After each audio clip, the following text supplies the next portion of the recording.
Hi hello నమస్తే welcome to Telugu కథల ప్రపంచం. మహాభారతం చందమామ కథలు.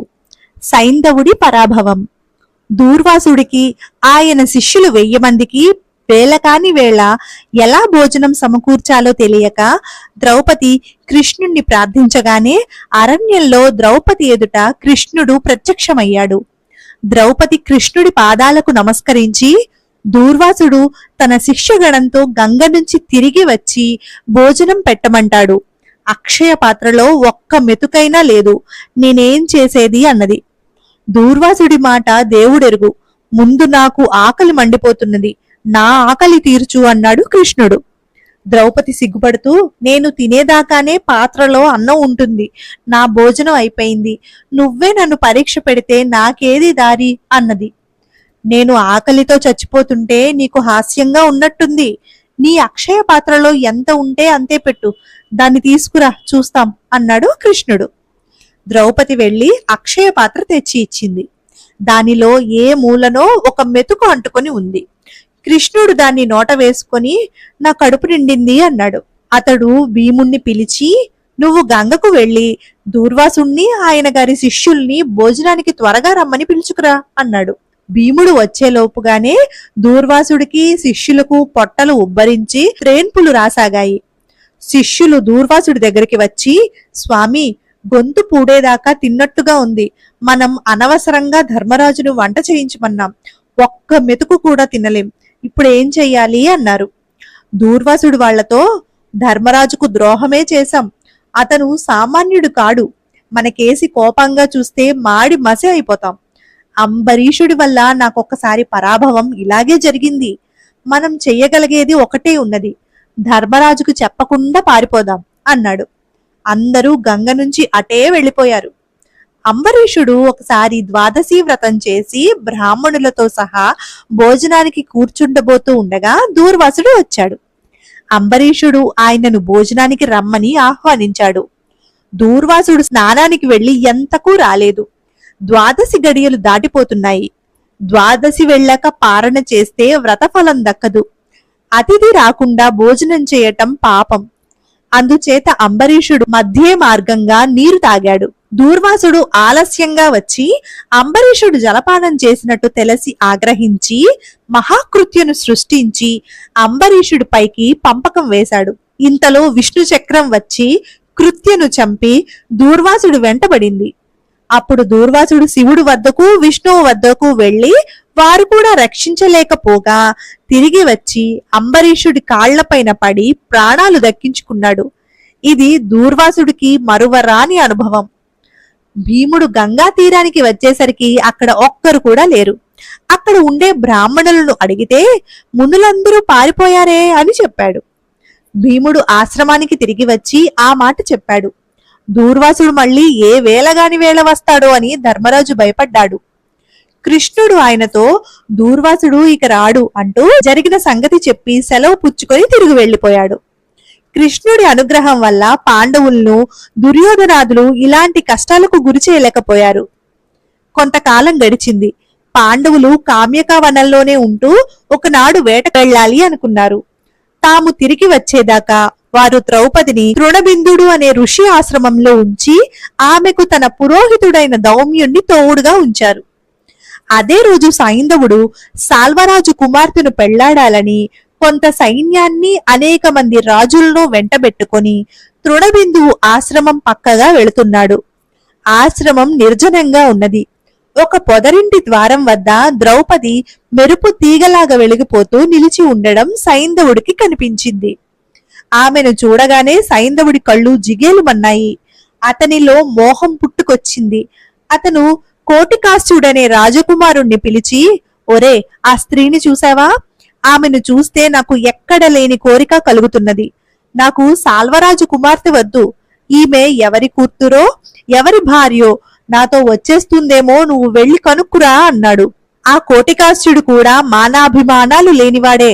వాడు ద్రౌపది దగ్గరికి వచ్చి, సుందరి, నువ్వెవరు? మన దేవతలాగా ఉన్నా నీకు భర్త ఎవరు? ఏ కులం దానివి? నీ పేరేమిటి?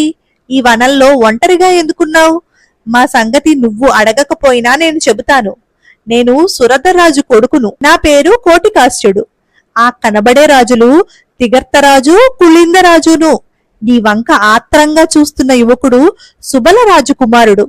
12 మంది రాజుల మధ్య వెలిగిపోతున్న రథం మీద కూర్చున్నవాడు సింధు సౌవీర దేశాలకు రాజు జయద్రథుడు. ఆ జయద్రథుడే నీ సంగతి కనుక్కురమ్మని నన్ను పంపించాడు అన్నాడు. ద్రౌపది అతనితో, నువ్వు ఎవరో నాకు తెలుసు. నా వంటి కుల స్త్రీలు నీతో మాట్లాడరాదు. కానీ నీ ప్రశ్నలకు జవాబు చెప్పడానికి ఇక్కడ ఎవ్వరూ లేరు. అందుచేత విధి లేక నేనే చెబుతాను. నేను ద్రుపదరాజు కూతుర్ని. నన్ను కృష్ణ అని పిలుస్తారు. పాండవులు నా భర్తలు. వారిప్పుడు వేటకు పోయి ఉన్నారు. త్వరలోనే వస్తారు.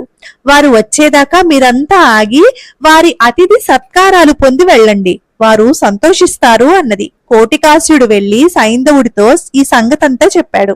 ఆమె మనుష్య స్త్రీ అంటే నమ్మసఖ్యంగా లేదు. ఆమెను చూసిన కళ్ళతో మరొక స్త్రీని చూడడం సాధ్యం కాదు అన్నాడు సైంధవుడు. అలా అయితే ఆమెను రథంలో ఎక్కించుకుని ఇంటికి వెళ్ళిపో అన్నాడు కోటికాసుడు. సైంధవుడు తన రథం దిగి తన వారిని 6 వెంటబెట్టుకుని పాండవుల పర్ణశాలకు వెళ్లి ద్రౌపదితో, నువ్వు నీ భర్తలు క్షేమంగా ఉన్నారా అని అడిగాడు. ద్రౌపది అతని క్షేమ సమాచారాలు అడిగి అర్ఘ్యపాద్యాలు ఇచ్చింది. ఆమె అతన్ని కూర్చోమని, పాండవులు వేట నుంచి తిరిగి వచ్చి వేట మాంసంతో భోజనం పెడతారు అని అన్నది. ఆతిథ్యానికి ఏమున్నది గాని నా రథం మీద మా నగరానికి వచ్చేయి. నిన్ను నా భార్యగా చేసుకుని సుఖాలలో ముంచెత్తుతాను. రాజ్యభ్రష్టులైన పాండవుల వెంట ఈ అరణ్యాలలో ఎందుకు ఇక్కట్లు పడతావు? సింధు సౌవీర దేశాలను నువ్వే ఏలుకో అన్నాడు సైంధవుడు. ద్రౌపదికి పట్టరాని ఆగ్రహం వచ్చింది. తన భర్తలు వచ్చేదాకా సైంధవుణ్ణి మాటలలో పెట్టదలచి ఆమె, నువ్వు ఎంత తెలివి మాలిన వాడివి. నా భర్తలు ఇంద్రుడికి కూడా తీసిపోని వాళ్ళు. వారికి ఆగ్రహం తెప్పించటం నీకు ఎంత ప్రమాదకరం అంటూ నీతులు చెప్పసాగింది.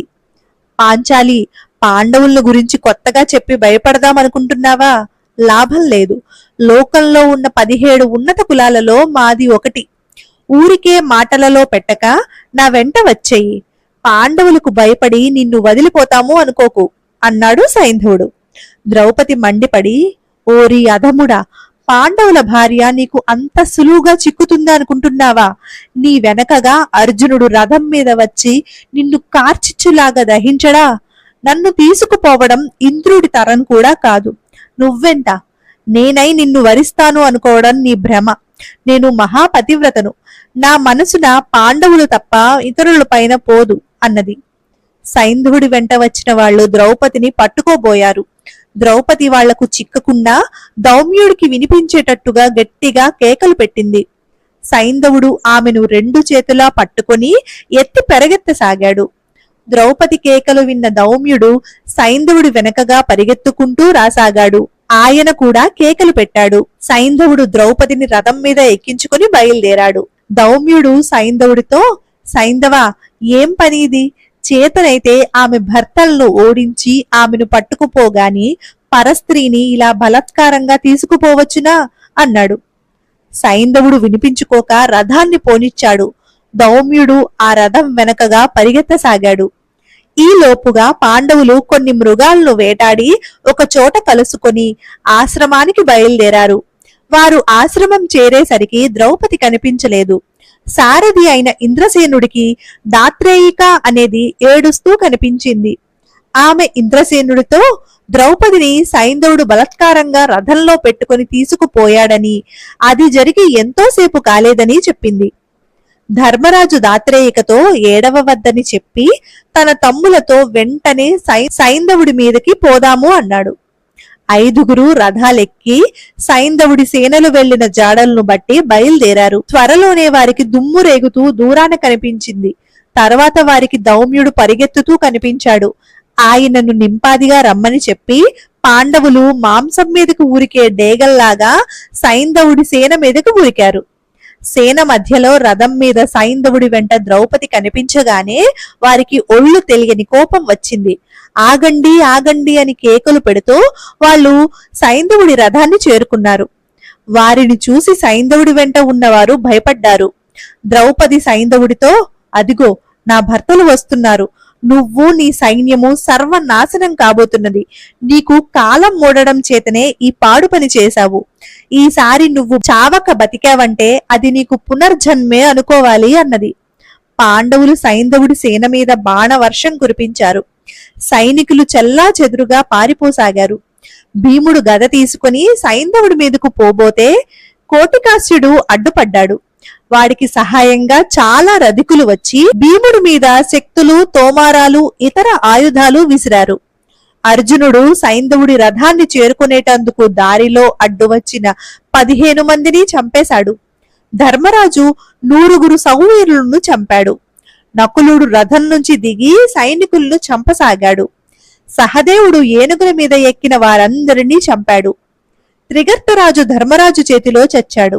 సైంధవుడి పక్షం వాళ్ళు చాలా మంది చచ్చిపోయారు. కోటికాస్యుడు పారిపోయాడు.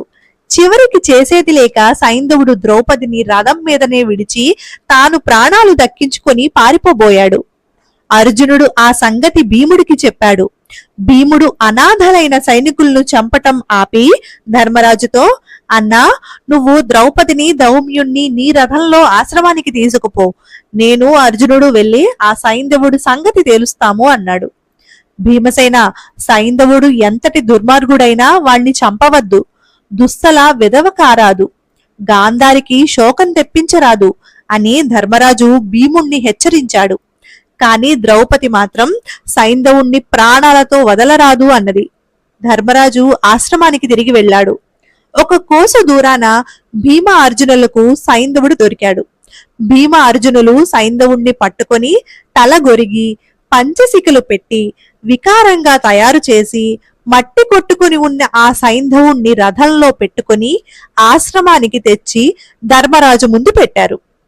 ఇక ముందు నువ్వు ఎక్కడికి వెళ్ళినా పాండవదాసుణ్ణి అని చెప్పుకొని బతుకు అని భీముడు ద్రౌపది అంగీకారంతో సైంధవుణ్ణి వదిలిపెట్టాడు. ఇక ఎన్నడూ ఇలాంటి నీచపు పని చెయ్యకు అని మందలించి ధర్మరాజు సైంధవుణ్ణి పంపేశాడు. మహాభారతం చందమామ కథలు తదుపరి భాగం సావిత్రి సత్యవంతుల కథ. మా ఛానల్ కనుక మీకు నచ్చినట్లయితే లైక్ చేయండి, మీ ఫ్రెండ్స్ అండ్ ఫ్యామిలీ మెంబర్స్ తో షేర్ చేయండి, మా ఛానల్ ని సబ్స్క్రైబ్ చేసుకోండి.